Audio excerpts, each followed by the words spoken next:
Today we're asking an uncomfortable question for some. What's going on with Zapatero's jewelry? You're going to be surprised, but what seemed like a joke has actually happened. Yes, the King Don Juan Carlos has personally made some phone calls and has met with some people in Abu Dhabi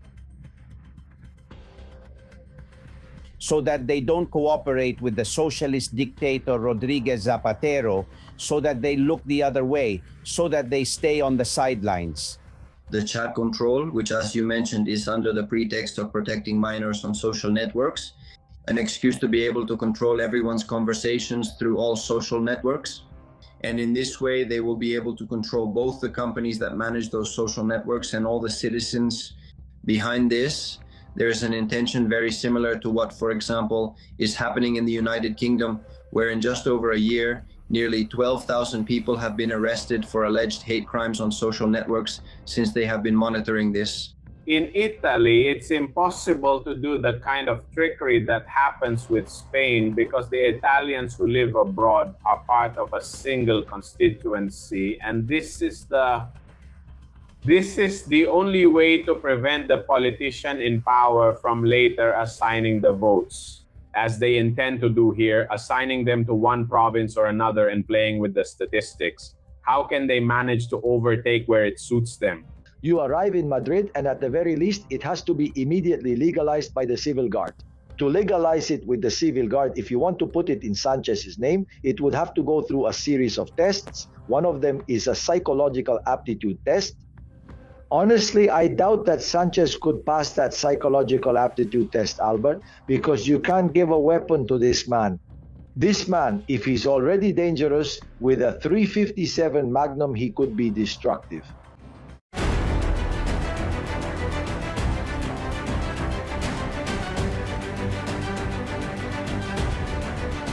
Castillon Confidential by Albert Castillon.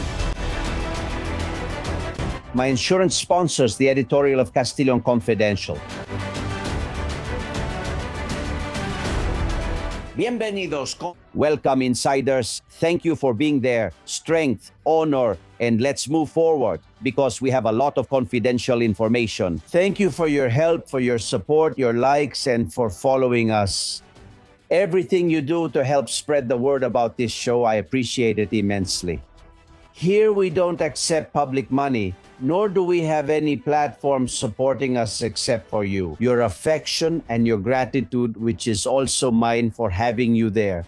Today we're asking an uncomfortable question for some. What's going on with Zapatero's jewels? Yes, being a socialist means having little except for me, since I have millions in diamonds, rubies, and emeralds in my safe, right? Oh, Zapatero, how well he lied for years. He fooled some people. The rest of us saw what Zapatero was really like from the very first day, especially when he became friends with the biggest narco-terrorist leaders from different countries around the world. Always, if there was a dictator connected to drug trafficking, Zapatero was there making friends with him and closing deals. Why can't he justify the origin of the jewelry? He told the judge that in 7 or 10 days he could bring the document that would confirm its origin. More than 20 days have passed and it's nowhere to be seen, and no one expects it anytime soon, and it's not for lack of trying. We know that both his lawyers and, get this, Rodriguez Zapatero himself have picked up the phone. And he has asked important people in Saudi Arabia for favors to get that document that would justify its origin. Like a donation, like a gift to the Spanish state when he was president, specifically during the 2007 visit. No one wanted to falsify because that's what it would be, an ad hoc document to cover the former president's back. Besides, that alibi comes too late. Zapatero's own spokesperson already told the media that it wasn't a gift from Saudi Arabia, remember? No, the thing about the Arab country, the president confirmed it to me. There's nothing, well, not about the Arab country. It was said about Saudi Arabia. I asked him and he told me, no, about Saudi Arabia. He answered me, there's nothing from Saudi Arabia. Look at what the jewelry gifts from the King of Saudi Arabia or from the United Arab Emirates or any country are like. They're like that. They come with their case, the royal family's crest, and it's very rare, right, for someone to remove that case, to just leave those jewels thrown carelessly in a safe. Therefore, Zapatero's jewels were never an official gift from any country visiting Spain. There has been a person here, I'm told he was directly involved in making sure that no Arab emirate agreed to launder Zapatero's jewels. You're going to be surprised, but what seemed like a joke has actually happened. Yes, King Juan Carlos. Juan has personally made some phone calls and has met with some people in Abu Dhabi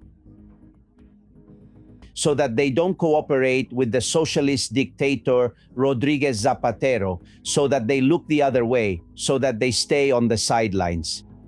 And his friends from the United Arab Emirates have done it.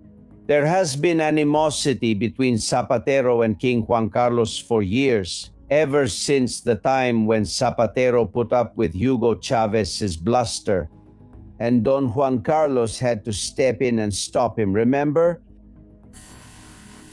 Why don't you be quiet? Let's not talk. Is there something personal between Don Juan Carlos and Zapatero?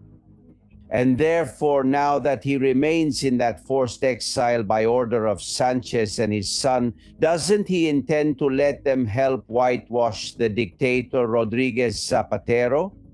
And what is the truth? How did he get the jewels? We'll tell you here. Several weeks ago, we received information that they were coming from Dubai. That's what we were told, and that they were also resent. Now, this is confirmed by the analysis carried out by experts by order of Judge Kalama of the National Court. The jewelry is not from 20 years ago. It's much more recent because of the way each element is set in white gold and precious stones.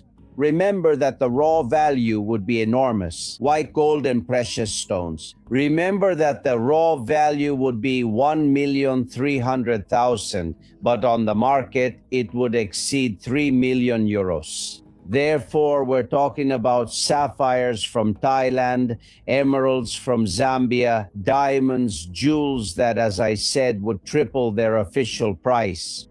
How did they get into Spain? It's very simple. Look at any picture of Rodriguez Zapatero, for example, with that briefcase. If he travels to any Arab emirate with that briefcase, he can go in and out with the jewels whenever he wants without having to explain to anyone. Why? Because he has a diplomatic passport, just like Begoña Gomez, just like Coldo Garcia, just like Abalos. We're talking about how, just like now, passports are given away to the highest bidder all over the world. All the members of the gang have or had diplomatic passports. And Rodriguez Zapatero, the number one. Therefore, he could cross any border without having his briefcase opened or having anyone check what he was carrying in his luggage without having to give any explanation, not even going through the security checkpoint. Look, Judge Kalama has a lot of information that can justify the origin of those jewels. For example, according to the judge, Zapatero asked his alleged frontman, Julito Martinez, to set up a company in the United Arab Emirates. For what purpose? To collect there the commission or kickback given to him by Chinese companies due to the control that the United States has over accounts in Europe, including Spain. He couldn't deposit that commission, that percentage from the Chinese government into a Spanish account, but he could in the United Arab Emirates. That was the goal, for the percentage he got for placing it here to go there. Construction companies, Huawei, and all the Chinese multinationals serving the government. And you were paying, of course, with public money. In fact, in the documents included in the case file, Zapatero expected to earn 3 million in 5 years' money that would go, and maybe still is, in an account in Dubai even today. But we can't get to Dubai. Judge Kalama, even if he asks for it, Dubai is a place that shields the accounts of companies and individuals who has accounts there. It's curious, isn't it? According to the judge, Rodriguez Zapatero is a leader of a criminal organization, but with a diplomatic passport. Ironies of life. In fact, it's even more ironic that today, when everyone knows he's been charged, he still keeps his passport. The judge hasn't asked him to hand it over. Therefore, he could even enter and leave our country without anyone knowing. Look, recently Zapatero traveled to Abu Dhabi. Pay attention to this trip. It's a hypothesis, but some people claim that he could have gotten the jewels there. I want you to see some images that our colleagues from El Debate managed to get. You will remember it was in December 2025 when the entire leadership of Plus Ultra was arrested. You remember all of them arrested, the scandal, 53 million in public funds. All right, Zapatero, 4 days later, just 4 days later, takes a regular flight and goes to the capital of Saudi Arabia, Riyadh. Look at these images. They're from that date. These are images from the security cameras at Adolfo Suarez Airport in Barajas. You see casual dark clothing. He's only carrying a backpack and traveling alone without an escort, without Gertrudis, without Julito Martinez, his alleged frontman. Quite a rush, huh? Going to Riyadh just 4 days after the arrest of the Plus Ultra leadership. The most surprising thing is when he came back, because he returned the next day. He was in Riyadh for less than 24 hours. What did Zapatero go there for on that lightning-fast trip? When he has been asked by the judge or a journalist, he says he won't answer. The jewelry we've seen in his safe fits perfectly in a backpack like the one he was carrying that day. Is it possible that he took it out of a safety deposit box in Riyadh? Of course, he wasn't there to get money. He didn't have the right place to hide large amounts. Or maybe he went to make a transfer. You don't need to be physically present for that either, right? To transfer money between checking accounts. That was the day he saw the writing on the wall and said, before they discover the accounts in Saudi Arabia, I'll take whatever's there, just in case they seize it. He was definitely not very foresighted because just 5 months later, only 5 months after this trip, that's when the UDEF entered his office and found the jewelry there. That's the day Gertrudis, his loyal secretary, lies to the police and says they're a family inheritance. Sir, gentlemen, Zapatero is still looking for a lie that's believable enough to justify the jewelry. Yes, they are possibly Gertrudis' youngest, an inheritance. The oldest will come from the United States, as we've mentioned here, when he's accused of laundering money from a narco state. That's a problem he won't be able to fix with a couple of forged documents. Friends, there's a lot of confidential information. Welcome, we're investigating. The Miss Seguros app has sponsored the building. The one from Castillon Confidencial. Download My Insurance, the easiest and fastest way to manage all your insurance in one place. When you ride an electric scooter, the last thing you want is to carry around papers. Your insurance, always at hand, digital, organized and ready when you need it. Thank you. Thank you. Thank you. Castillon Confidential by Albert Castillo.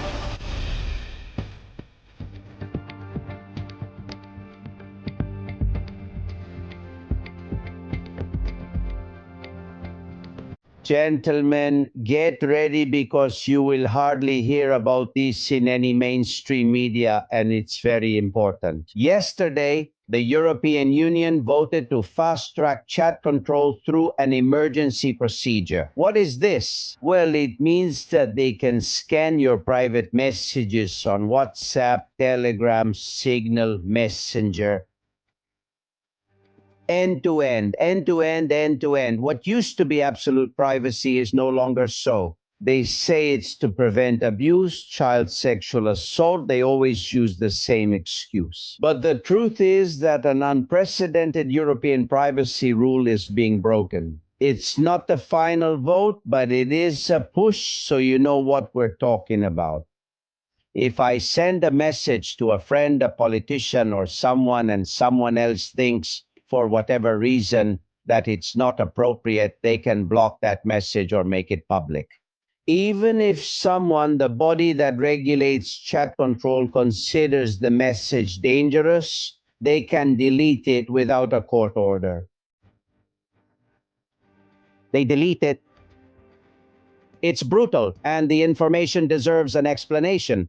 Unay Cano, colleague from La Gazzetta and Bipartidismo. How are you? How are you, Albert? Well, I'm worried. Worried once again, knowing what the true intentions of this European Commission are. It's not the first time they've done this to us, but without a doubt, I think this is one of the most serious. Did PSOE and PP really vote in favor of what I'm talking about? Yes. Yes, and this, Albert, is very serious. It's very serious because the European Commission, which prides itself on being, let's say, the world capital of fundamental rights or democracy, has broken all democratic rules to impose. Because this was not a vote, it was an imposition. Chat control, which, as you rightly mentioned, is under the pretext of protecting minors on social networks, just an excuse to be able to control it. Everyone's conversations through all social networks. And in this way, they will be able to control both the companies that manage those social networks and all the citizens. Behind this, there is an intention very similar to what, for example, is happening in the United Kingdom, where in just over a year, nearly 12,000 people have been arrested for alleged hate crimes on social networks since they have had this monitored. This is more serious, since now they can arrest you not just for what you say publicly on social networks. No, it's that they will be able to arrest you for what you say in a conversation with your partner, your family, or your friends through WhatsApp. Since WhatsApp will also obviously be required to give all the people in charge access to those messages of carrying out this new measure in the European Commission. And I mentioned that it's anti-democratic because the imposition of chat control has already been voted on twice before. In both cases, most members of the European Parliament rejected it. And I'm not saying it was a close vote. We're talking about there being more than 100 votes difference between the no's and the yeses. What did Robert Chambecola, President of the European Parliament, do next? Well, from the Popular Party, by the way, knowing about their influence and also the influence that von der Leyen has. And what about the Popular Party? At the European level, since later, at the national level, many countries have the Popular Party in government or as the main opposition. They sent people, or even she herself directly, to each country to negotiate directly with the Socialists and the Popular Party, and to get them to influence their maps once a third vote was held, so that this time they would vote in favor. That is to say, it's something that has gone against what Europeans, and not just Europeans, but the MEPs themselves wanted a few months ago. And in the end, it's going to be done by force. And by the way, it's often said it's the will of taking advantage of a moment when an international competition of astronomical importance is being held, like the World Cup. They're exploiting people's distraction, assuming it will have less impact. No one has published it, not a single like, no one is talking about this, it's not news. Explain something to me, who decides what can be said and what can't? Each organization, each entity, because they're private, WhatsApp, Telegram, Signal, Messenger, they decide for themselves. Because what worries me most about this regulation is that it doesn't require a court order to remove or report content. Until now, we had that judicial safeguard. Here, we don't. No, totally. It's handing over, it's the monopoly. In the end, it's giving all the power of all the social networks to the same people. To the European Commission, to that PP, PSOE two-party system who govern together in the European Parliament and who vote the same way up to 90% of the time.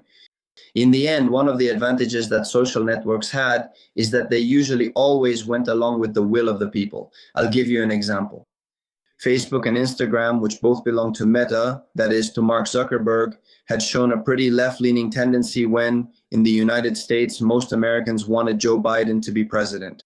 And once Donald Trump regained power and became president, Zuckerberg himself went on interviews to say that now the content was going to shift. And what about all those bans he had imposed on patriotic or conservative influencers? Or that bias that existed, that tendency towards the left, maybe it needed to be changed because that's what people had chosen? The Americans, who in the end are the ones with the most power in these kinds of social networks, right? And that had been very noticeable in Europe. We were seeing how through Instagram, through Twitter, now that it's also one of the biggest and has also made an important shift regarding the social networks rules. We were seeing a positive shift in the sense that for the first time, freedom of expression was being allowed on social networks, and it was possible to compete on a level playing field. That is, it doesn't matter if you're left wing or right wing, you have to focus on making good content. You're going to attract people and even make money from it, because it was already becoming clear that even Twitter was starting to pay, right?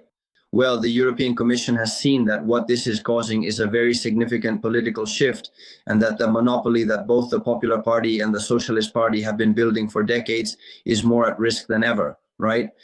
We just have to look at what happened in the last elections, or what's about to happen soon, because in France, now that Le Pen will be able to run, everything points to her sweeping the vote. In Germany, AfD is leading all the polls by a wide margin. Meloni is in a pretty ideal situation, given the usual instability in Italy. So in the end, it's a way to maintain their conglomerate. And that's where Ursula von der Gomez will come in. Each network, it sanctions whoever it wants. There is no independent international body that decides what can or cannot be sanctioned. That's how it is. No. Actually, each network had to give in months ago in that sense, because the European Commission pressured them so that the regulations and policies of each social network would be similar. This is something that has caused a lot of conflict between Elon Musk and the European Commission itself. In fact, Elon Musk got fully involved in the last elections held in the European Union, and we have seen him personally campaigning directly in favor of some candidates when elections have been held on the continent. So right now, the policies of each social network are quite similar, because they are the policies imposed by the European Commission. By the way, the European Commission, for example, announced new anti-racism guidelines 2 days ago, which will start to be applied to all public positions or jobs within the European Commission. They discussed anti-Roma, anti-Black, and anti-Jewish racism, but never mentioned anti-white racism, even though anti-white racism is increasing in Europe. We are seeing how it's outrageous. In places like the United Kingdom, it's becoming normal for people to be beaten up for being white or for displaying the flag of the United Kingdom or England. Therefore, it's extremely dangerous, Unai, because it's opening up massive and indiscriminate surveillance of the entire population. Do we have any way to stop it until the final vote? Is there any hope? well, personally, I do recommend that people be cautious and to use VPNs, which are still free today. In the end, that's the way that no matter how much they can track what you say, they can't know who you are, because they won't be able to identify where you're saying it from, or what IP or what phone, and tracking will be much more difficult. But, well, in the end, this was already being said, right? A few decades ago, Orwell's book was always used as an example, 1984, or the Chinese model, which in the end, whether we like it or not, is bringing prosperity, because President Xi Jinping has people under quite a bit of control, and the country is in a stable economic situation, if not prosperous. I think Europe is going to start adopting those models, and on top of that, is going to do it with the additional problems we have here, such as mass immigration, which in just a few years, when we see the real effects it will have, because it will no longer be a minority issue, but rather we could even talk about conquest. What we are also going to normalize is that tens of thousands, I would dare to say, of people will be imprisoned or convicted for criticizing this publicly, or even in private, which is something that is already being seen in the United Kingdom. I was in the United Kingdom a few months ago, and I was surprised by something that we still don't see in Spain, right? And it's people's fear of speaking, and not just about issues related to immigration in general. Speaking against the government, speaking against the European elites, against globalism, against mass immigration, against everything related to the climate ideology that is ruining us, speaking against everything that they already consider as politically imposed. They're afraid. They're afraid because they don't know where that's going to end, because they're afraid of being singled out, because they know that. And we've seen it with the gangs of Pakistani rapists. If an immigrant does something to them, there won't be any institution to protect them, or it might even be the institutions themselves that go after them and corner them. So that fear that in Spain, I think because of the way we are, we've never had proof of that, is what happened in Torre Pacheco just a year ago, and how there were riots to try to teach a lesson to those unaccompanied foreign minors who beat up an old man for fun. Well, that's it. They want things to change. They want things to change, and they're going to impose it on us. What bothers me most, Albert, is that it's always the same people, represented here by PP and PSOE, who boast about freedom and democracy. It's done, gentlemen. Chat control. It matches. You might remember what Pedro Sanchez announced in Spain, social media control to prevent child abuse. They always use children as an excuse so that no one says no. And then they end up investigating opponents for their ideology, which is the most dangerous thing, very typical of dictatorships like the one we're living in here. You and I are two crazy people shouting in the desert. You already know that, but I hope this reaches a lot of people. The more the better, so they're warned. And if we can stop it, we have to do it. It's our duty. A big hug, my friend. Thanks as always, Albert. Hugs. Thank you. Castillón Confidencial, de Albert Castillón. We wanted to help our children build their future by taking out several loans. Then the pandemic hit and we ended up depending on them and our relatives. If you are in a situation of insolvency, contact us and we will tell you if you meet the requirements of the Second Chance Law. Sin Deuda Group, your second chance. Welcome to the world Vichy Catalan, where authenticity and wellness go hand in hand. Here we know how to enjoy ourselves and also how to take care of ourselves. A place to make every moment unique and savor it to the fullest. We're waiting for you at Vichy Catalan, the home of sparkling water.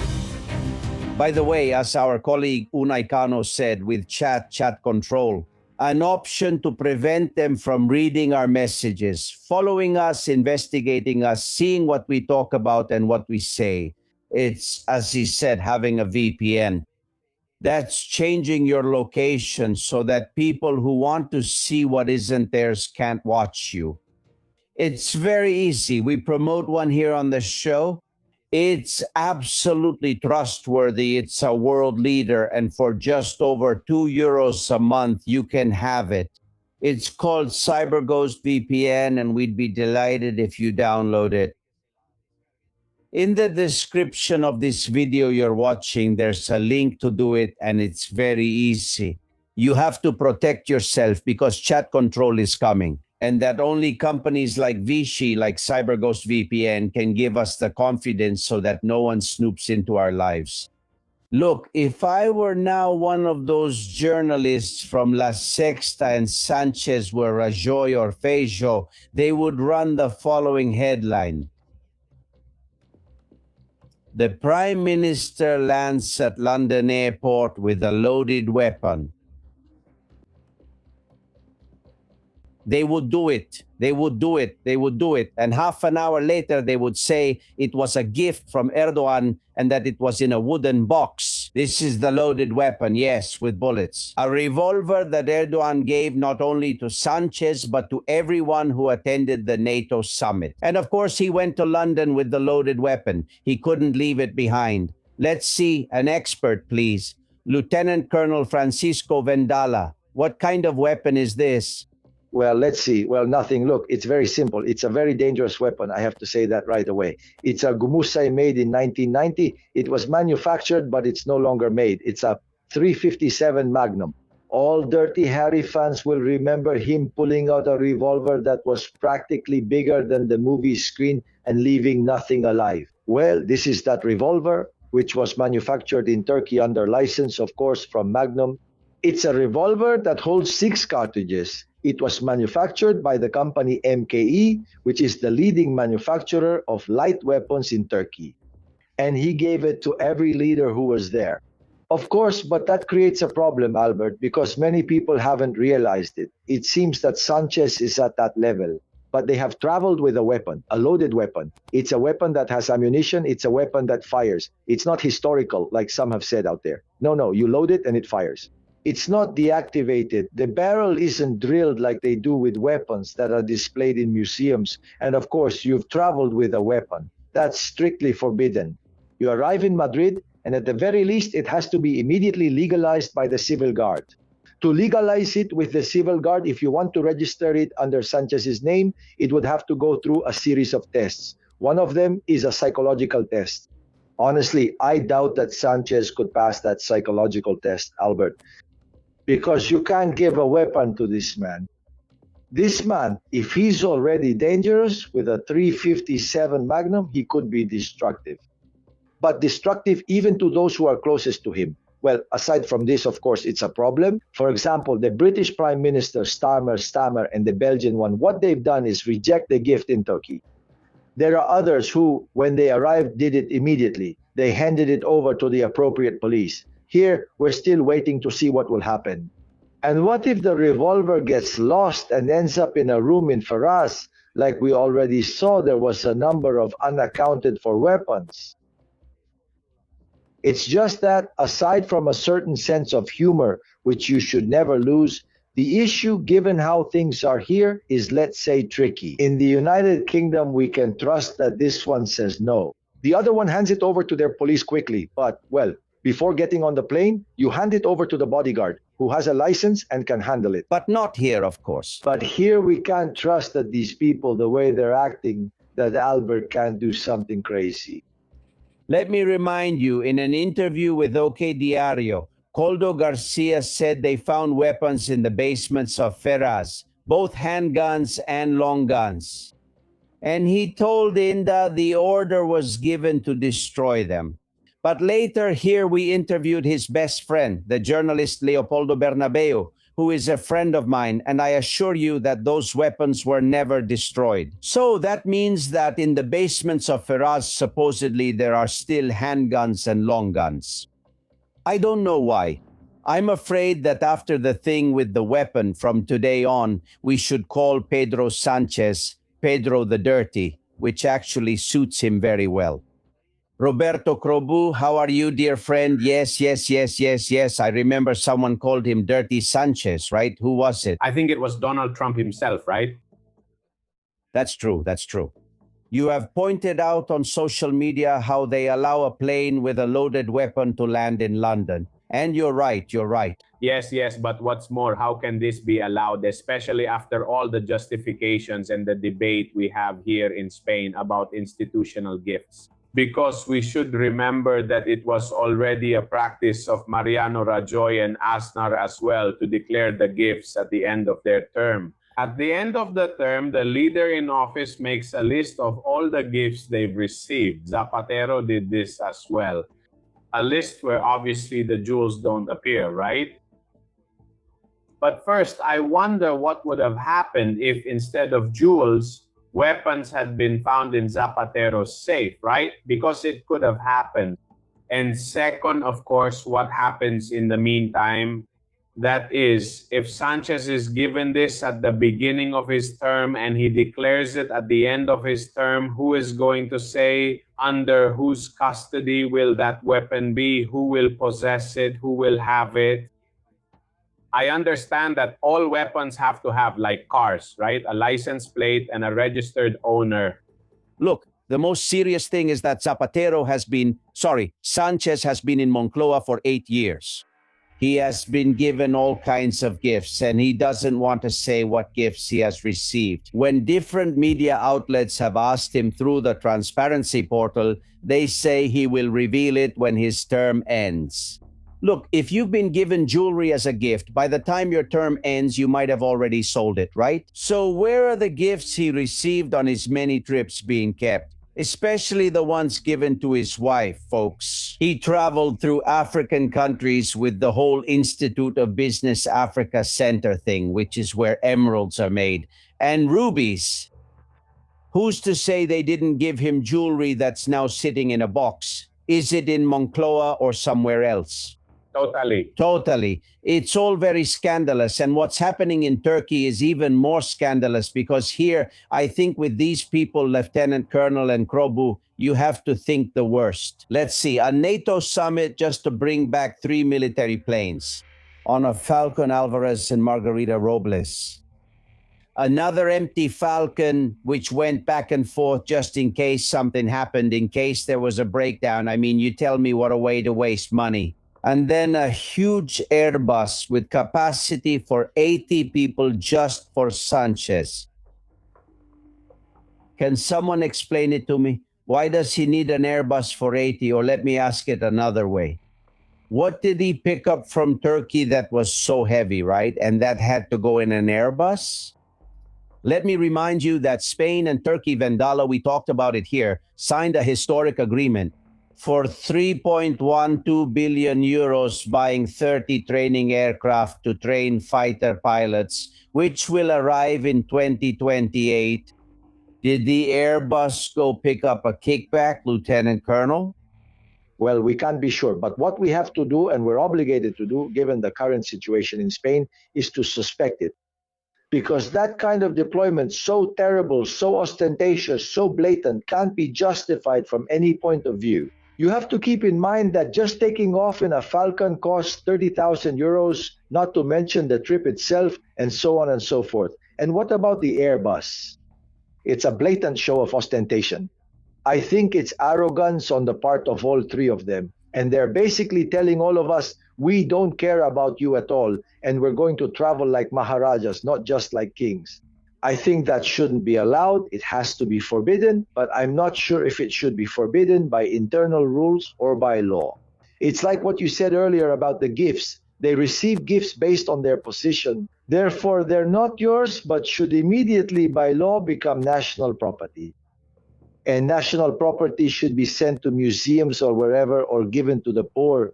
But that thing where they tell you at the end of your term, it's not that it's not yours, it's simply because of your position. It's not for Pedro Sanchez or Rajoy, it's for the Prime Minister, and it becomes national property. This thing with the planes can't be tolerated. And the third plane, they made it, and I'll tell you why, Albert. Like here, the Pope was going to take off, and the plane wouldn't take off because it had broken down, and they had to bring in another one. So just to avoid, let's say, not even spending half an hour at the airport in Turkey to see if the Turks provide a plane, if they have another one, and so on. So I bring a spare one myself, so that at that moment, which means it's a tremendous expense for a 2-day summit, which can't be justified. I think we're dealing with a tyrant, with someone who has a banana republic mentality, but it's not just him, Alvarez, Robles, and any of the others. And that's what's happening. That's what they think of us, Albert. To them, we are nothing. No, they have no consideration for us at all. But you, Robert, since you're a psychologist and a YouTuber, do you remember how many times Turkey came up when we talked about who was refining Venezuela's gold? Do you remember? Everything was going to Turkey, right? Everything was going to Turkey. Everything went through Turkey. And even one of the possible destinations for Maduro to have his golden retirement was Turkey. In the event he accepted, because he had Donald Trump's proposal to leave and he didn't want to leave, one of the destinations was precisely Turkey. And Turkey was also one of the countries where Maduro made stopovers when he traveled while under siege from the United States. Yes, that's true. Everything goes through Turkey. What did the cargo hold of the 80-seat Airbus carry, the one where only Sanchez traveled? Why only Sanchez? He didn't want to be seen. What do the bodyguards on that Airbus know? We have more questions than answers, and that often happens to us here at ESO, and that's a problem, but someday we'll find out. And meanwhile, by the way, I don't know what to think. The government just bought 35,300 ballot boxes. They have spent 740,000 euros, and they say at the Prime Minister's office that they have started up the electoral machine. Let's quickly do a survey Tesanos style. Do you believe it, yes or no, Roberto? Well, I do believe that elections could happen at any moment. That's true. But Pedro Sanchez's plan is to see the term through. There's only one scenario that I analyzed a couple of weeks ago on my channel, which could open up the possibility for Pedro Sanchez to call early elections. And that's the possibility that he senses a motion of no confidence coming. Sanchez fears Sanchez is terrified of a motion of no confidence because of the impact that a motion of no confidence that removes him from the government would have. Knowing that his greatest achievement was precisely having removed Rajoy, that way he doesn't want to go through the same process because in terms of image for his party, it's going to be tough. But above all, because he would lose control of the electoral process since being out of government, the next elections would be under someone else's mandate. The head of government who took his place would be calling the shots because that's what a motion of no confidence is in the end. It's replacing one with another. And he doesn't want to lose control of the Postal Service. He doesn't want to lose control of the Postal Service. After all the work he's doing with the grandchildren law, etc., etc. So the only way he has to control the electoral process is to stay in office. If he senses a vote of no confidence that could come at a certain moment, then I think he would move forward or vote. Elections to get around the vote of no confidence and control the electoral process to try to rig it. I give you some information and I ask you sell it later, and that's what I hear from parties like PP and Vox. That this could happen before the end of the year, that after the summer it could be rushed. They tell me it's because of a new huge court case. It's obvious that PSOE is going to be charged for illegal financing. There are a series of steps, right? Well, maybe it's possible that first the indictment happens, the request to indict Sanchez, then the motion, and that's when Sanchez would do what Krobu says, get ahead of events. In any case, he wants to delay it, Vendala, because that way he's granting citizenship to 15,000 people a day, right? Of course, in politics, it's always been said that timing is very important, knowing how to time things. That's very important for a politician, especially in such a regrettable and dire situation as the one Sanchez is in right now, let's say. Can this happen? Of course it can. What Roberto is saying is very possible. What you're saying is too. But I think that if we look at those timelines could allow him to hold on until the beginning of 27. For what? To say that he completed the term. Because if the elections were supposed to be in the spring, well, he basically held them, let's say, in February of 27, also taking into account the deadlines to call them, to organize the electoral board, etc., etc., etc. We're in summer, this is over, we pick things up again in mid-September or maybe October, and then Christmas comes around again. And I think that despite that possibility, which is real, he could hold out until the beginning of 27 to say that he completed the full term. So therefore, elections will happen when indeed, and I agree with you and with Roberto, he has those elections under control one way or another. Because he's been in election campaign mode, let's say, preparing for elections for at least a year and a half now, if not a little longer. Look, Albert, I think he'll hold out until the beginning of 27. I've been getting a lot of videos these days about mass legalization. Nationalization is something else. I'm talking about that mass legalization in Spain and images that are shocking. Leonor sent me this photo. You can see an immigrant. He looks like he's from the south or from Senegal or from some African country. Sleeping on the ground at the door of the Badajoz Cathedral, she says, "Is this what they bring them for?" You're so right, Leonor. And then an image of the Barcelona airport. Juan sent it to me. Look at the arrogance of this African immigrant with the Mossos de Squadra. I haven't spoken to my mother in 2 months. I'm looking into it for you. Will you calm down or not? I didn't say that. Calm down. What? I'm looking into it for you. What? Are you going to calm down or not? I said my mother. 2 months. Shit. Start throwing. What? Looking at. What's wrong with you? You know I'm looking? What? 2 months. My mother matters more than this shitty Spain. My mother matters more than this shitty Spain. I'm not telling you the bio of how much. Looking is looking. Shitty beer, you calm down. How much are you the bio of? How much are you the bio of? There are 4 men and women controlling him. None of them touch him. And he's recording the scene while breaking airport furnishings and throwing whatever he can to the ground. I'm going to try to help you, okay? I don't want your help. No, it's my help. Perfect. Okay, go. The police don't help people, fucking racist. I have to go.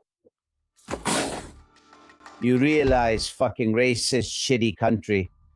I know not everyone is the same. People here don't generalize so easily.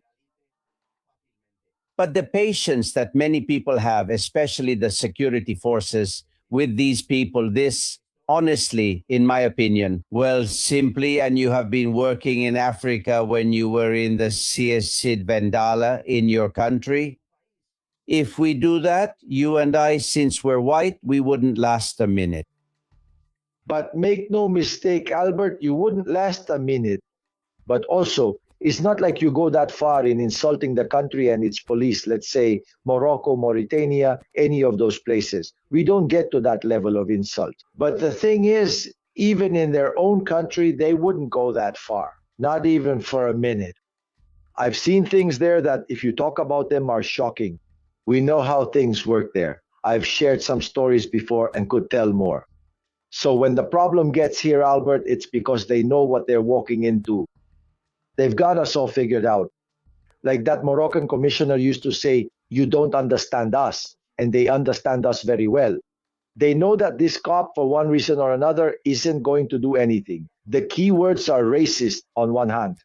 And as soon as they say it, even the people around them will support them against that Mossos de Esquadra officer or against the civil guard or the police.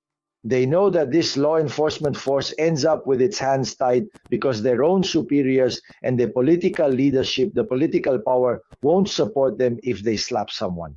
A slap, I'm not saying like they do in the United States where they shoot first and ask questions later. So that's the problem. Since they get off the boat, they've got us figured out, Albert.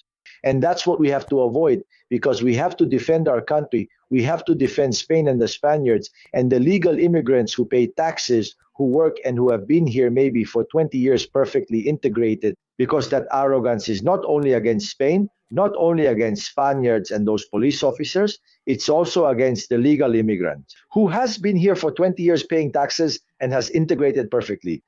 And who doesn't do that to you because they know that Spaniards are not racist at all, and our history proves it. Possibly the only country in all of Europe, maybe Italy, where there has never been even a hint of racism.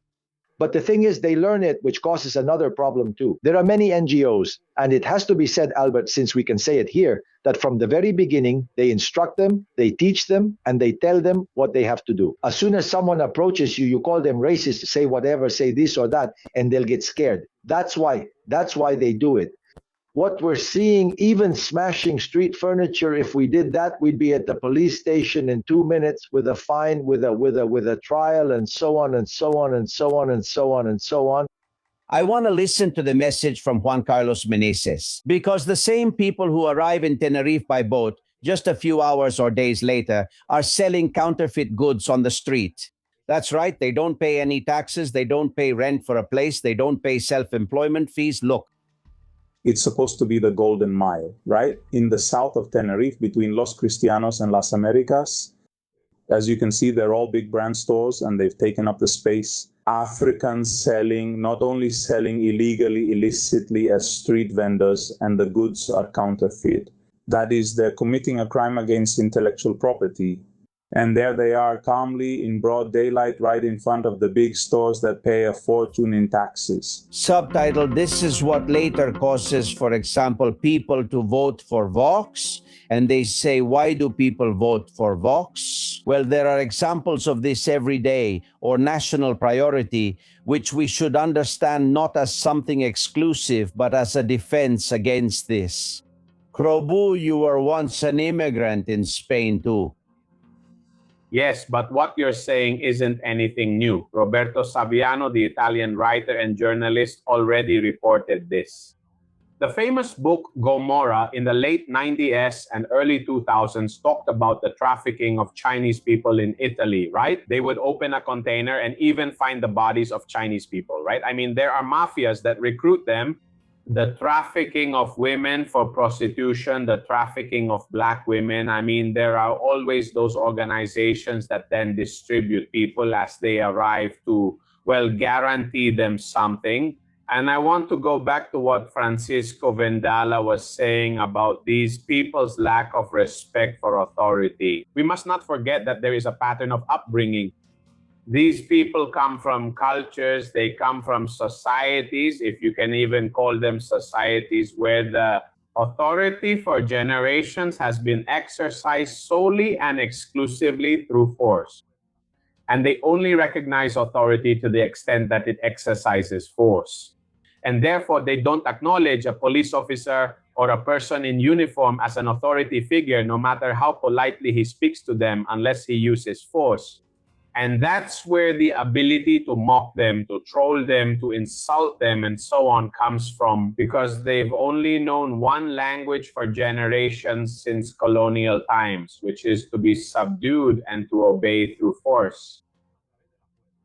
And of course, you put a person like that in, right? It's a bit like what happens in romantic relationships too. They only recognize, well, they in general, many of them, if not all, right? Many of them only recognize relationships between a man and a woman, with the man in a dominant position over the woman. When you bring that into this society, you get a cultural clash, because they are not, I don't know, it's about them adapting to our model, to our way of life. The only thing they will see is not an evolutionary leap for the better, but the opportunity to benefit from something that is not penalized as it is in their societies. Without a doubt, I've received a worrying video from Venezuela. Spanish humanitarian aid, gentlemen, is being sold in stores in Venezuela. Towels, sheets, but with the emblem of the Community of Madrid, I mean, without removing the seal. Look, please, this was sent by a guy who covers this kind of thing on social media named Howard Manzanillo, and Wally sent it to me. The video is unmistakable. Look at this image here. These are towels from the Spanish Medical Services, Salud Madrid, Hospital Clínico de Barcelona, and Osakidetza from the Basque Health Service. And they're in stores in Venezuela, and they're on display for the public. Attention. Oh, I wonder if this is from the foundations, ladies and gentlemen. It's for sale at Mango Bajito. Wow.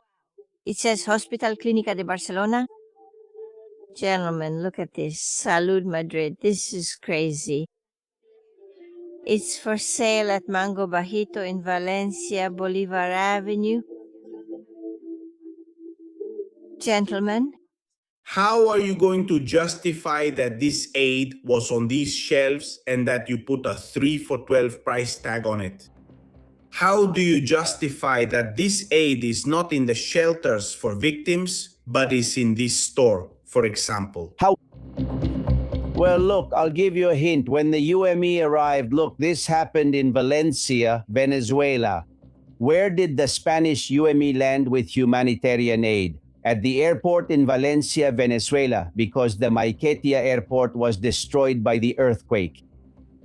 When the first UME operation arrived, they brought 12 boxes of humanitarian aid. They unloaded them from the cargo hold, and while they were doing the paperwork to get road clearance, which made it very difficult for them to reach La Guaira, 4 out of the 12 boxes disappeared. 4 that they never got back.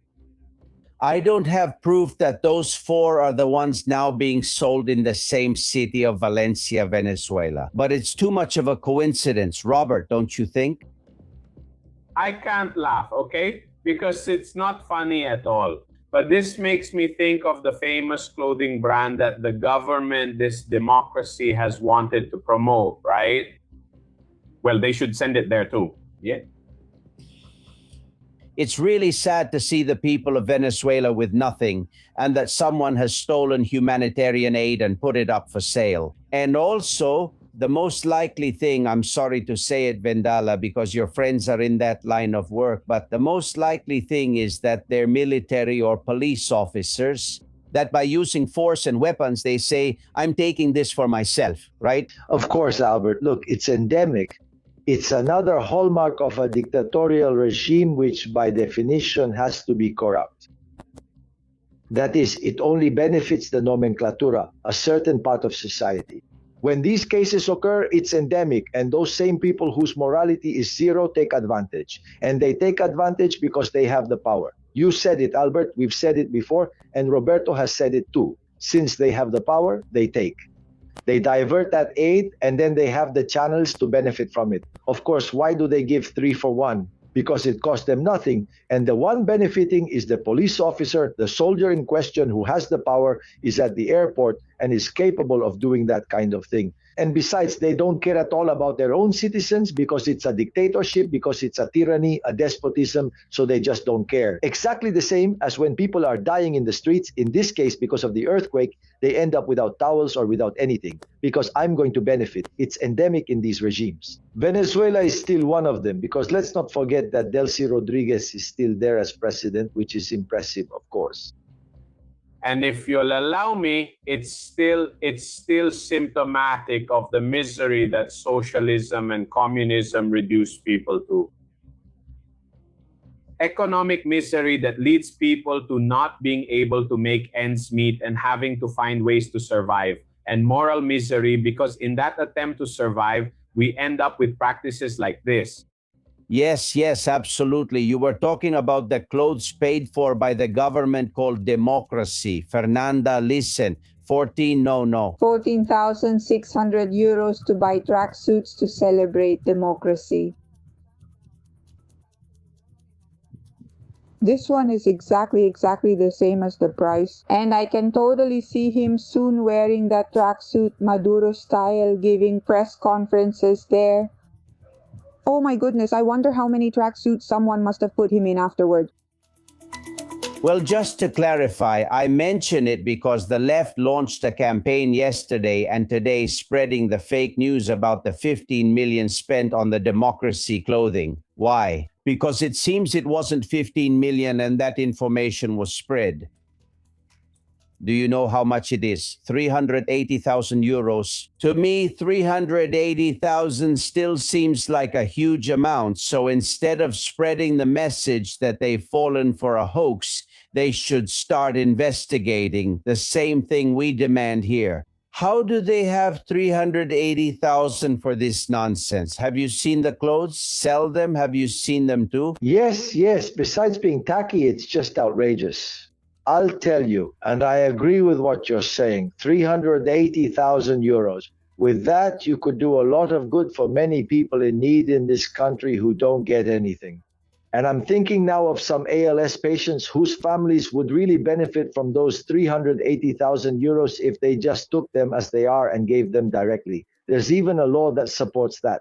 380,000 euros, we've also lost our sense of the value of money. Partly because of the euro, we've forgotten about pesetas. Let's convert 380,000 euros into pesetas, and it's chilling how much they've spent on some Maduro-style tracksuits just to walk around and talk about democracy, which they obviously aren't even close to being. I want you to hear opinions about this government that's capable of these things. Fernandez, Kiko, Bernabe, Estrada, and Isaac. I want to demand from government figures like Bolaños that please, when they don't have resources, they don't speak for all Spaniards. That is, don't say like a few days ago that Spaniards wouldn't understand Begoña having her passport taken away. People who are traitors to Spain, who don't believe in the nation but take advantage of it, cannot use the challenges Spaniards face. I don't agree at all with the passport issue because we already know very well what they do with the Falcon. They turn off the transponder and go wherever they want. So who tells us that he really went to see his daughter and that he didn't go to Turkey or anywhere else over the accounts issue?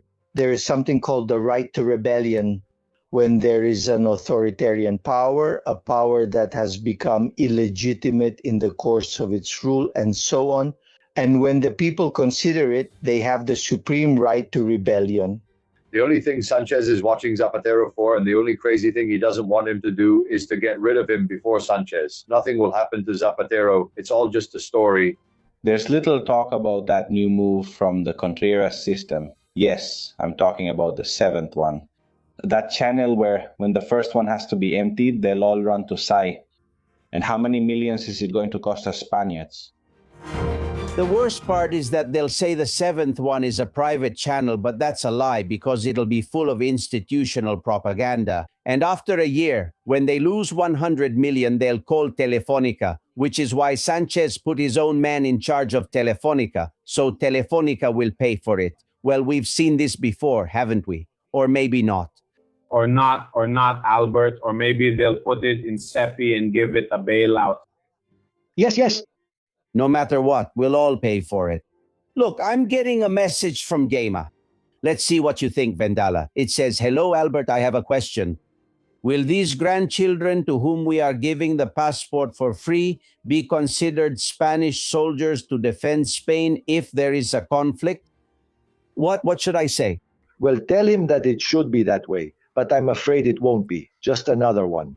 In fact, there are certain countries where when someone acquires citizenship legally, if they're of military age, they have to go through military service. Here it's clear that no one is going to rein them in, nor are they going to let themselves be reined in, because citizenship is being given to them for what we already know, for the upcoming elections and those in the following years, Albert.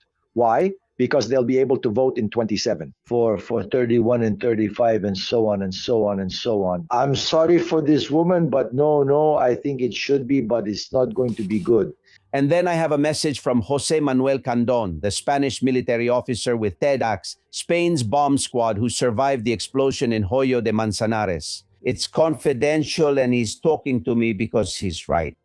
On Independence Day in the United States, Spain participated with a group of helicopters. All right, well, 3 of them haven't come back because they crashed to the ground.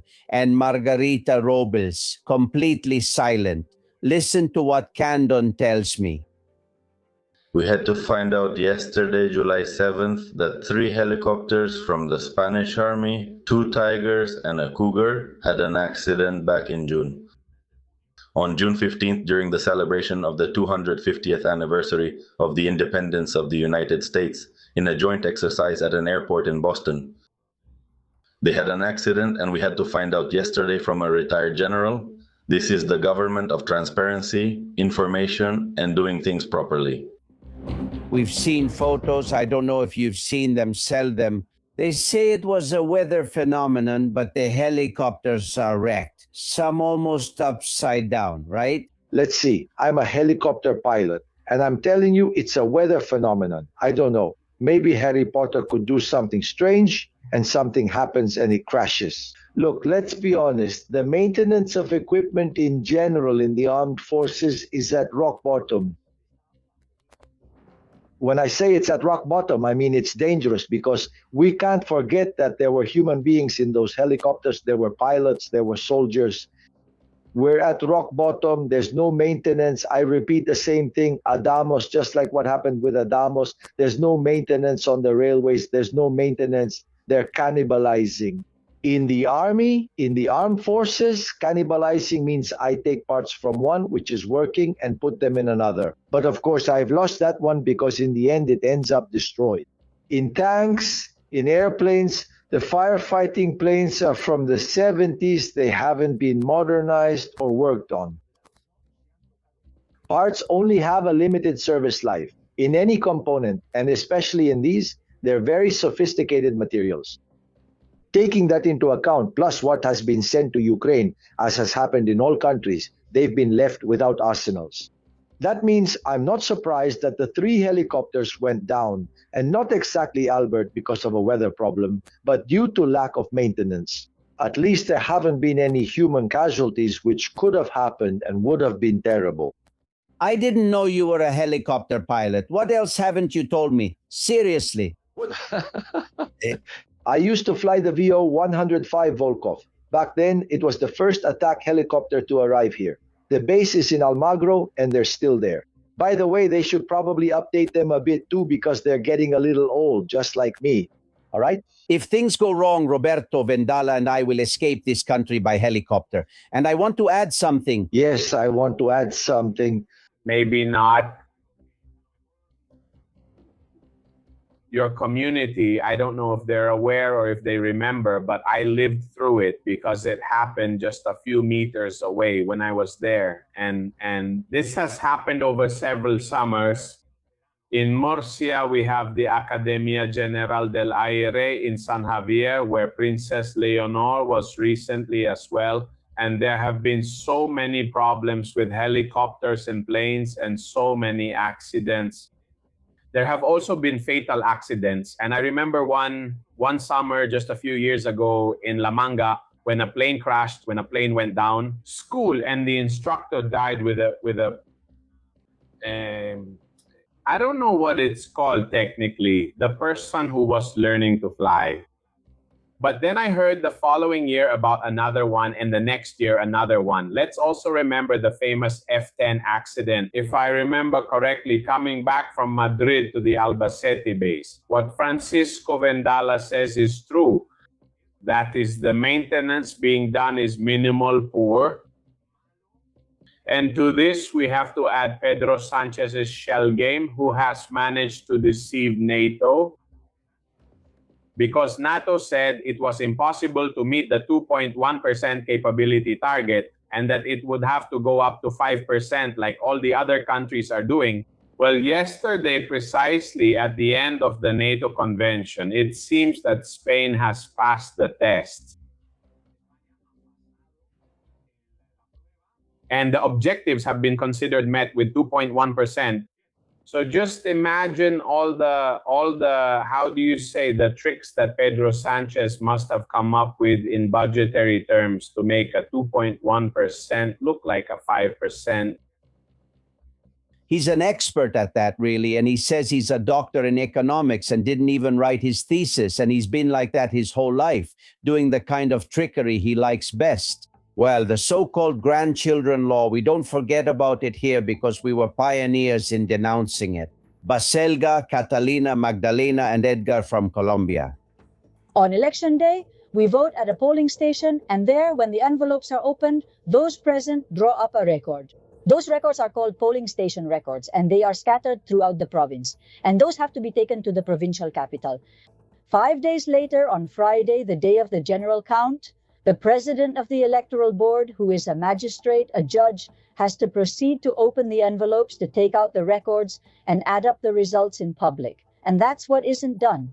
So the judges, the magistrates, the presidents of the electoral boards don't have to review anything. Ladies and gentlemen, they just have to add up, because until then, the results haven't been added up. It's a random thing that Indra has done more or less well. So, on the day of the general count, the results have to be added up for the first time.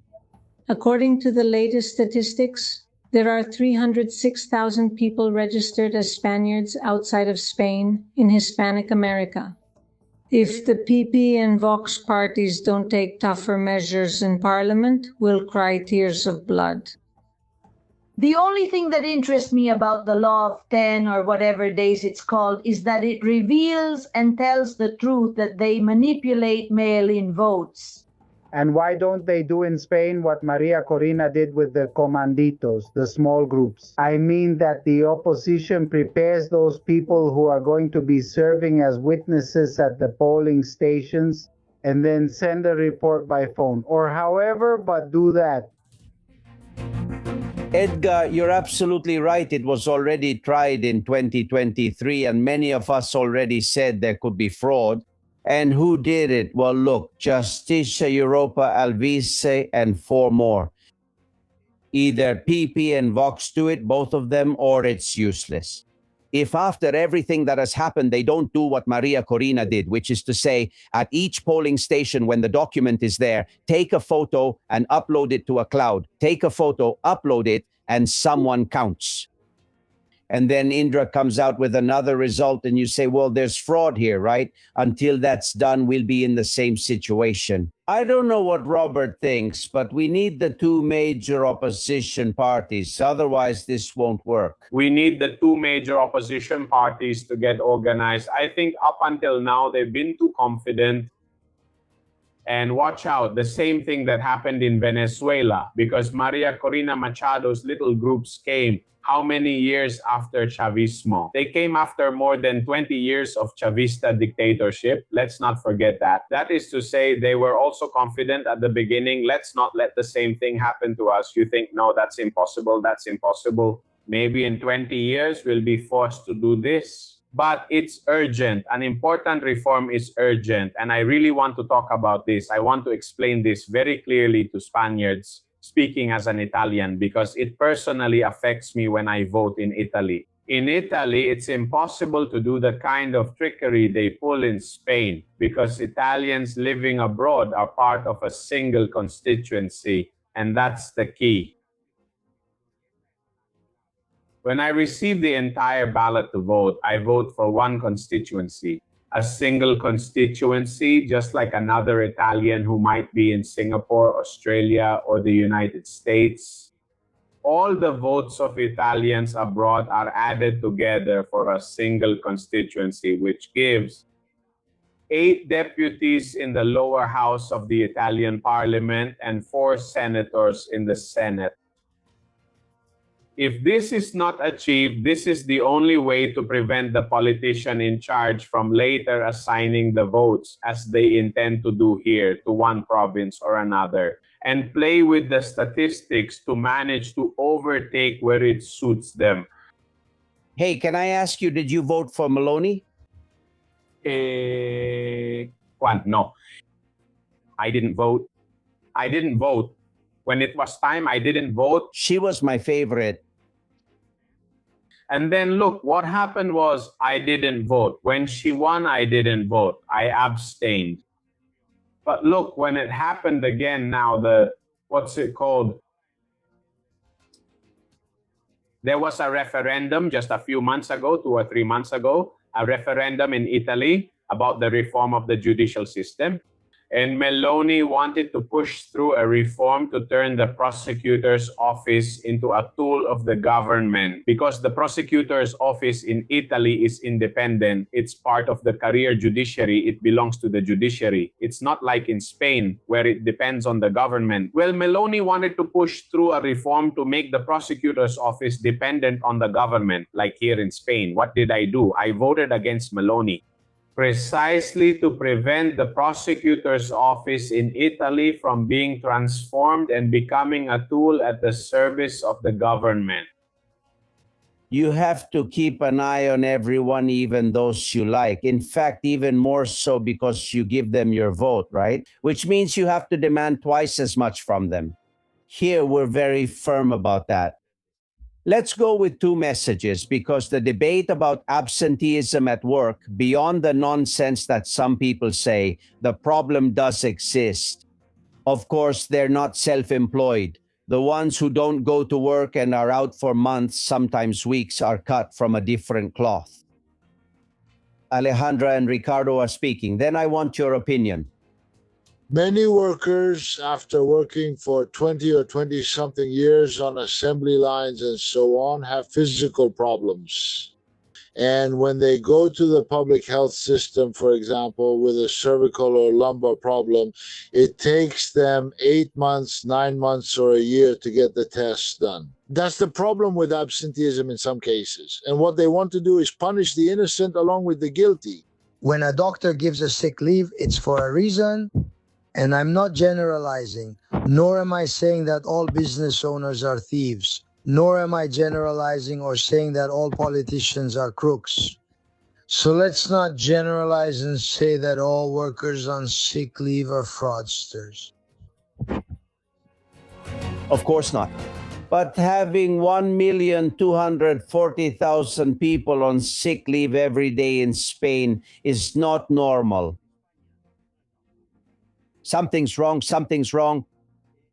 To begin with, they're not self-employed, right? Vendala, they're not.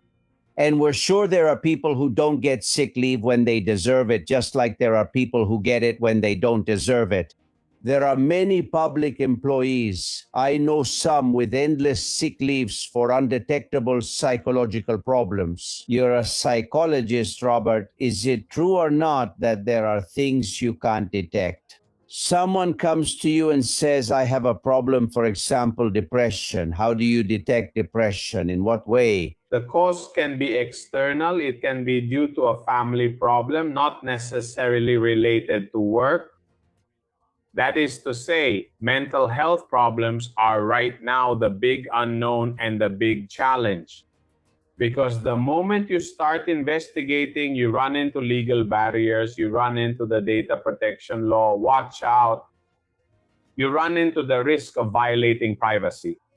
And they say, no, you're re-victimizing me. I'm telling you that I'm not well. If you ask questions to really investigate whether you can grant them sick leave, that person already feels re-victimized because maybe they have to remember something that's causing them pain, whatever is causing them pain. I can tell you that as a psychologist, and also since I practically work in my specialty, which is occupational psychology, and I work with sick leave cases, workplace conflicts, etc., I can tell you that since the pandemic opened Pandora's box. That's when the issue of workplace psychopathology, but above all, absenteeism linked to mental health problems exploded. It literally exploded. But we have to add another element to this, okay? And that's how national generations are being formed. Those known after the year 2000, family structures. How?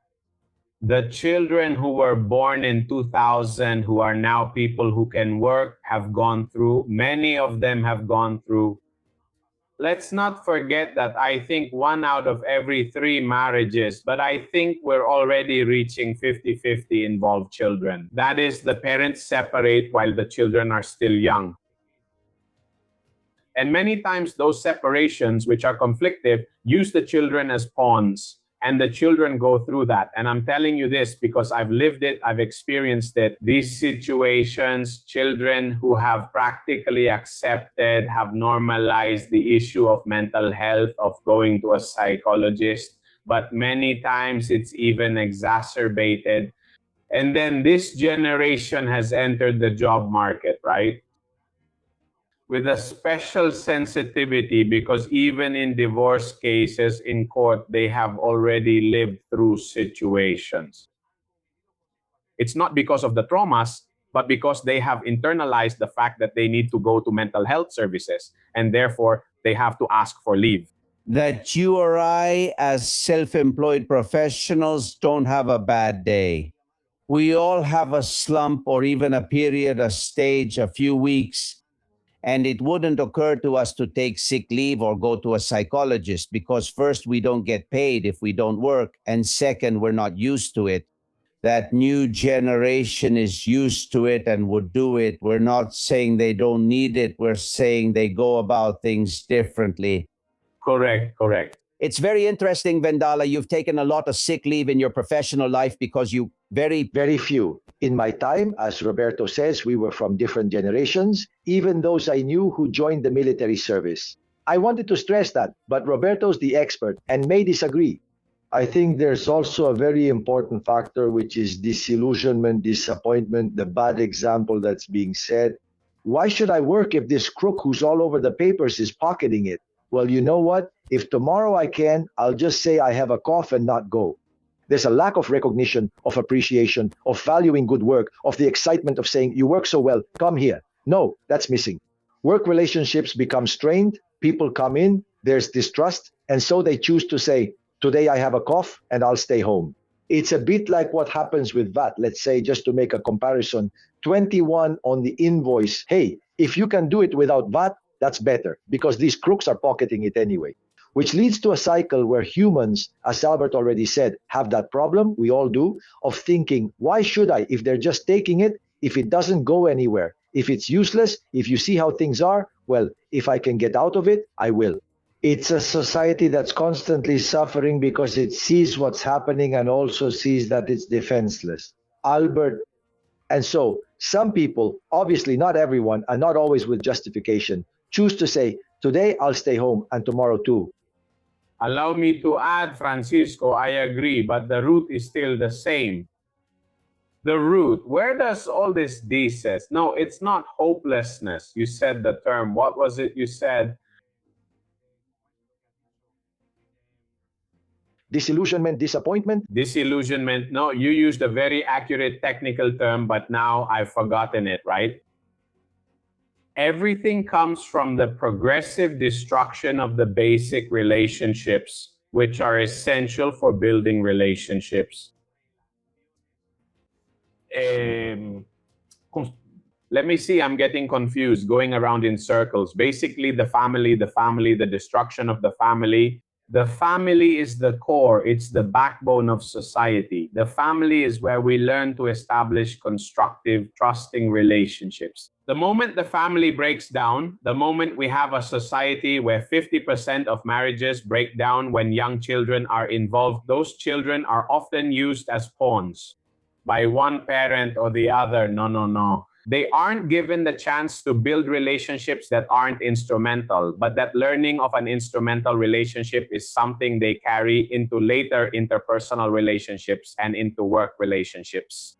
So, of course, when you say no, we need to have a disempowered, disillusioned society, but that's because they're not able to build relationships based on trust. And when that trust is lacking, at work, the connection, the commitment, the involvement with the job is minimal. So at the first opportunity, either I leave or I disappear. I have friends, human resources directors, who tell me that people don't even call anymore to say they're not coming to work. They ghost me, meaning they just disappear.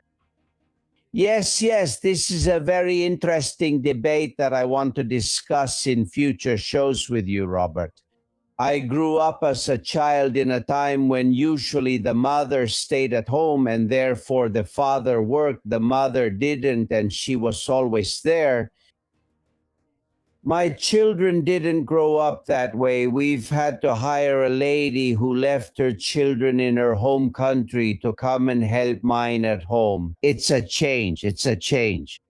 She leaves her own behind and lives as comfortably as we can manage, but she makes a sacrifice and gets paid to take care of mine.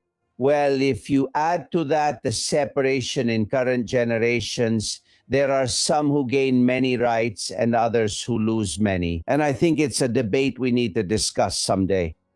Get it ready, okay? We'll talk soon. We're going to the newsroom. Susana Gas, welcome. She doesn't need psychologists for now. Tell us. Here we are, Albert, in the newsroom of Castillon Confidential. Greetings to everyone. Christina writes to us and says that Carlos Marcos is right because I go to Bilbao wearing a bracelet in Spain's colors. And every time I leave the house, I think today is the day. Today, I'm sure they'll give me a hard time, as we say here. Freedom comes at a high cost, even for a small gesture. You are the ones paying the enormous price. All my admiration and support go to the entire team and the panelists as well. Jose Manuel says that if there were a minimum of decency in this country, which obviously there isn't, David Lafos should be considered a hero. Jorge says Lair negotiates with the same prosecutor's office and reminds us who it answers to, who oversees the prosecutor's office. Exactly. Antonio says if they were bold enough to take that much money, specifically Lera, they should also be bold enough to go to jail and return the money to all Spaniards. Although Angel says that every day he feels prouder to belong to this great confidential family, and the reason is none other than the kindness and honesty of each and every one of you, I have no doubt that you are on the good side of life. Remembering David has deeply affected and angered me. People must be truly wicked to do such things. Greetings and hugs to the whole team. We're following you. And Carmen, this is the last one, she says it with absolute irony, that it's hilarious that the organizations that are supposed to protect nature are the ones destroying nature itself. And we leave it here for now, but it's important to mention that if you enjoyed this program, you can hype it up by clicking, it's very easy, the Hype tab. It's a way to give it more visibility and above all to help it reach many more people, more confidential followers. It's absolutely free and only takes a second and you help us a lot. Thank you for your support. Greetings, Alver. Thank you, Susana. It's funny that you ask people to do things I don't know how to do. I don't know how to hype. You'll have to teach me, but I'll learn. Dear friends, it's been a pleasure. Thank you, Vendala. It's been a pleasure, Maestro. A hug, Roberto. A hug, Albert. Robert, a hug. I follow you on your YouTube channel, my friend. A hug. A hug. See you soon. The heroes are coming with Paco Alvarez in a minute. You're listening to Castillon Confidential. The price of gold is reaching historic records. Those pieces of jewelry you no longer wear could solve many of your financial problems, but how can you trust where to go? Javier Peño is discreet and has been buying jewelry, diamonds, gold, and top watch brands like Cartier from the 80s, 90s, and 2000s for 36 years, and he always offers the highest appraisal. He has 6 stores in Cadiz and the main office is in Madrid at 7 Arenal Street. Don't get confused, number 7 brings good luck. On the 2nd floor, right next to Puerta del Sol, they don't close at midday. No one is going to pay you more. If you want to talk to Javier, call him on our behalf at 91 593 0491. 593-91, 593 0491. Completely trustworthy.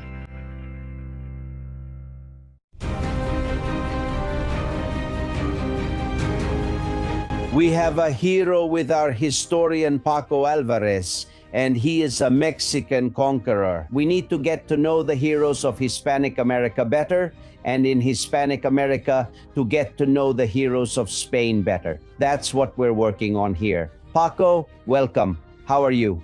How are you? Well, I'm delighted to be talking about a Mexican conqueror from Mexico. So, a native Mexican once again? That's no small thing. Don Juan Bautista Valerio de la Cruz. Who was he? That's right. Well, just think about it. The other day, I don't know if you remember, we were talking about Don Nicolas de San Luis Montañez, right? He was a captain in the Spanish army, and he was also an Otomi, another native Mexican. Yes, that's right.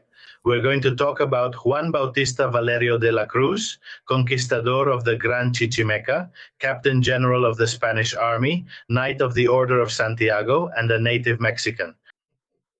Well, Claudia Scheinbaum doesn't know this. Claudia Scheinbaum doesn't know what you're telling me. It's also something that's always existed between Spain and Mexico. Tell me more.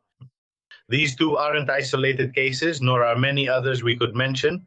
There are hundreds of thousands, obviously, of Mexicans who were the real conquerors of Mexico. I want to say, well, our Valerio de la Cruz was born in Texcoco in 1517 and was a descendant of Tlatoani Netzahualcoyotl, who was known as the Tlatoani.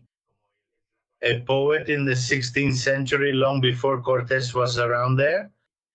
Look, when he was born, his name was, let's see if I can read the name, because it's Xicalcalquimitl. That was the name of our hero today. He was then baptized as Juan Bautista. Yes. There he was baptized as Juan Bautista Valerio de la Cruz. Thank goodness it's easier to pronounce that way.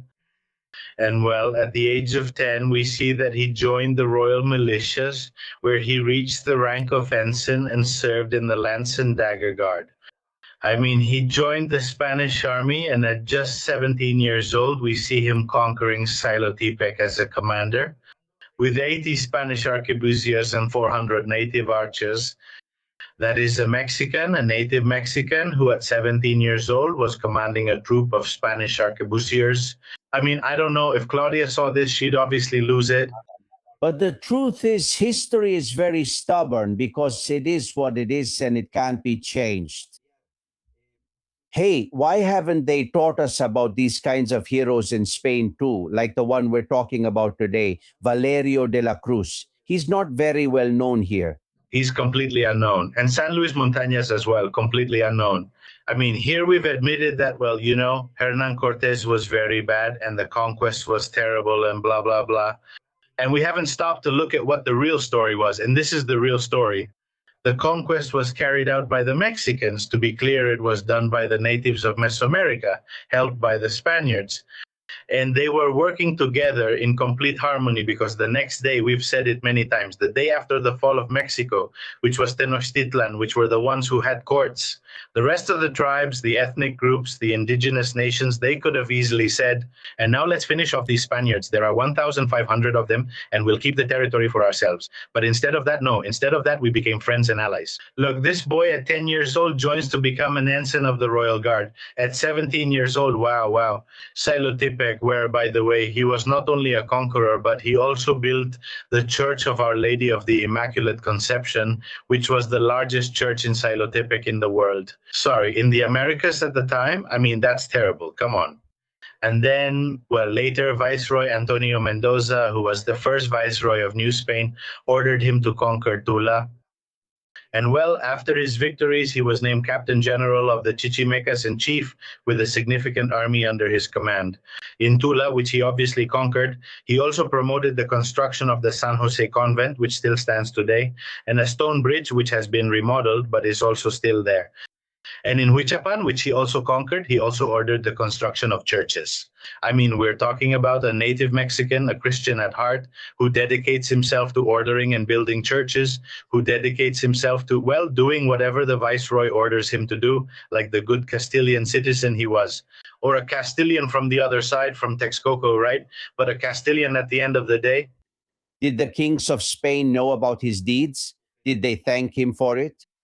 That's right. Yes, yes. Because look, Viceroy Luis de Velasco wrote to the then Prince Philip, who would later become Philip II, telling him that, well, look, in 1559, I have appointed this man. I have named him Captain General, and I hope you will ratify it for all the work he has done for the good of the crown and of religion. And Philip not only ratified this, but also granted him the use of the coat of arms of the royal house of Texcoco, since he was a descendant of the Tlatoani of Texcoco, Tlatoano.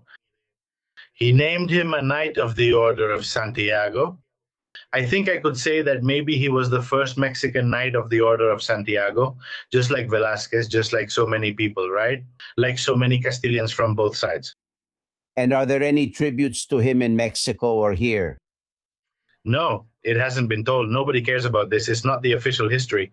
In fact, I'm sure that when we tell it, many people will say, where did they dig this up from, or who made it up? No, sir, this is history. Look it up. Look it up. Juan Bautista Valeria de la Cruz appears in many old chronicles, but of course, no one has been interested in this because this isn't the official history. This is the real history where two real peoples came together. And obviously, to conquer the territory of New Spain, Mexico is about 4 times bigger than Spain. Can anyone really believe that 1,500 Spaniards could conquer by blood and fire a territory 4 times the size of Spain? I think so. About the size of half of Europe, obviously not. The conquest was done together. We did it together, the Mexicans and us. And that's it. And that's why we shouldn't feel hurt or think, oh my God, the Spaniards came and conquered us. No, the Spaniards came and freed you or helped you free yourselves from the Mexican conquerors. And those were truly bad, really bad. It's great that you're here to tell us details of history that they don't even teach in schools. Paco Alvarez, I follow you on your channel, Historias Confidenciales. Take care. Hugs, my friends. I really like that you're interested in history and that you remember it. We all have relatives who lived through the Civil War, right? Most of them are gone now, like Mark, who remembers what his mother used to tell him. Listen, my mother lived through the Republic for many years, and she always told me about the bad side of the Republic and the bad side of Francoism, even though she was impartial, okay? But when people talk about Franco, they have to talk, people need to know what the Somaten was, what the CNT was. When people know the whole truth, in any war there are always murderers, there are always... But for God's sake, Louis' companies wasn't just 4,700. It reached 23,000, yes, sir. Look, here's an anecdote. I only knew one grandfather because on my mother's side, on my father's side, they died, and my father was left an orphan at 12 years old. He was raised by relatives during the Civil War. My grandfather told me that he was forced to go to war on the side of the Reds. He jumped off a moving train, which wasn't much of an achievement either. The trains didn't go very fast. And he switched to the nationalist side to be close to his wife and children. This was the Civil War. What are they trying to sell us now, right? Well, one more. Juliana also points out something history should remember. Listen. These people have a bad memory. Your dear Victoria, Kent, who was a socialist, was against Spanish women being able to vote in elections. Because according to her, women didn't have their own judgment and that they would vote according to what their husbands and confessors told them. On the contrary, Clara Campoamor, even though they've claimed her as a socialist, she wasn't a socialist. She was from the Liberal Party. She had to flee Spain because the socialists wanted to kill her. And this woman did fight for women's right to vote. It's great that you know the history, Juliana. We learn from Paco Alvarez here. But it's true. They've appropriated Clara Campoamor, who had to flee Spain because of the PSOE. And today, they've used Victoria Kent as an example, who was a very good person, but who voted against women's suffrage. And she explained why on a program called A Fondo to Joaquin Soler Serrano. I oppose women's suffrage. I didn't oppose it completely, or because women should never be granted that right. No. I opposed it at that time because my experience in small towns and everywhere outside of Madrid and all that was that women had no preparation at all. Politically speaking, economically speaking, The only people who could influence her political or moral views were her husband or her confessor. So I believed that at that time it was not the right moment to grant the vote. I wasn't saying it should be denied, just at that moment. Carlos, she herself directly without intermediaries. By the way, Ana Pilar, widow of Joaquin Soler Serrano, a big kiss. I know you watch us whenever you can. A kiss, dear, and a fond remembrance for the maestro I worked with and had the honor of learning so much from. Well, let's continue. I'm glad you like the new channel. The upcoming weekend is a great time to discover Your Body Knows 2.0. Listen to Dominguez. My sincere congratulations on the show for the fight you are carrying on in the trenches and that we are carrying on. And I recommend subscribing to the Tu Cuerpo Sabe 2.0 family channel, because I've discovered that it's an amazing, totally innovative and enjoyable way to understand how our body works and to learn a bit more about our health. Thank you. Thank you very much. You have no idea how encouraging messages like these are for us. My daughter started this channel with the effort of the whole family, and she wants to follow that path, the path of science and understanding the body. Your Body Knows 2.0. In the latest video, we play a game with the myths surrounding the body. Here's an example. we proceed to the intermediate level. Question number 5. What effect does sugar really have on children? A. It causes hyperactivity in most cases. B. It only affects them if consumed before bedtime. C. It has not been proven that sugar alone causes hyperactivity. You have 5 seconds to answer. No, let's not say the answer because I want them to find out on the channel this weekend. Subscribe and play. Learning with Your Body Knows 2.0. Well, Pepe, the thing about Shativa is that it's for getting into the pool and not coming out. Listen. No. Alexa, tell me the temperature outside. Right now in Shativa, Valencia, in the Valencian community, it's 45 degrees Celsius. Tonight, lows of 25 degrees are expected. It's annoying, isn't it, when Alexa tells you you're going to die from the heat, and with such a pleasant voice, you're going to die from the heat, but there you are smiling. Thank you very much, Pepe. Hang in there, son. Hang in there. And pay attention, Angelinis. Froy Lannister sent me a wonderful thing from Sauna Neighborhood. Take a look. Corrupt and PS period. Clothes for socialists. And he shows up there in a tracksuit like they arrested Zapatero or Abalos in Soto del Real, Sanchez with his glass of champagne on the Falcon. All of them wearing the Corrupt 2.0 brand. There's Taito Bernie. They're all there. The symbol is really good because it's a bag of money being taken away with one hand. They're all there. Corrupt 2.0 new clothing line from the PSOE. You can't miss it. Well, and first dates, gentlemen, this show really gives us a lot to work with, doesn't it? Coldo has been on first dates. Welcome to First Dates, special PSOE edition. Today you can discover the most romantic side of your favorite socialist leaders. And who knows, maybe they will be able to find love during this magical night. Come with me. And here we have one of our star guests, Mr. Jose Luis. Hello. Well, Jose, are you nervous to be here? Are you looking forward to meeting your date? To be honest, a little bit. I'm a very sensitive and feminist socialist, and mine's like an elephant's trunk.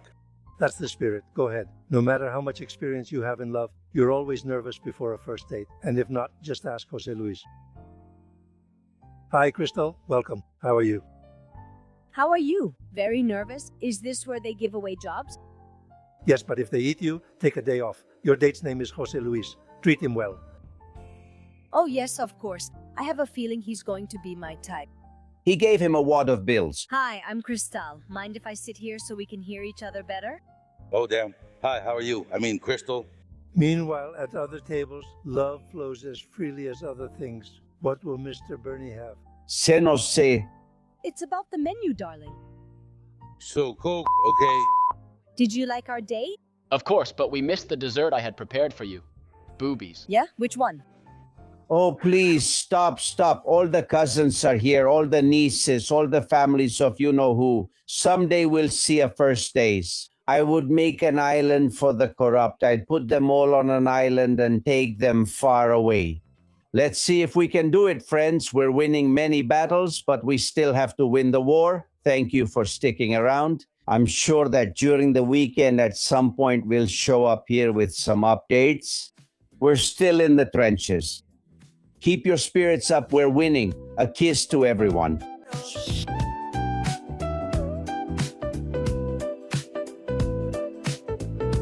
You know it and I know it. We are confidential. You are confidential. I am confidential. All confidential. All confidential. But shh, only for open minds and aware people.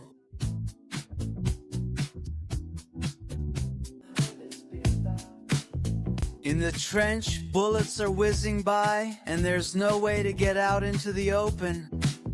Here, freedom has wings of wax. Albert Castellon, Susana Gash. You girls, Nora and the rest. Thank you very much. Thank you.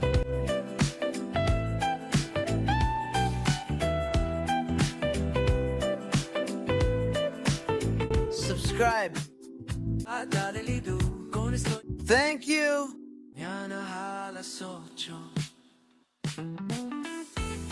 Castillon Confidential by Albert Castillon.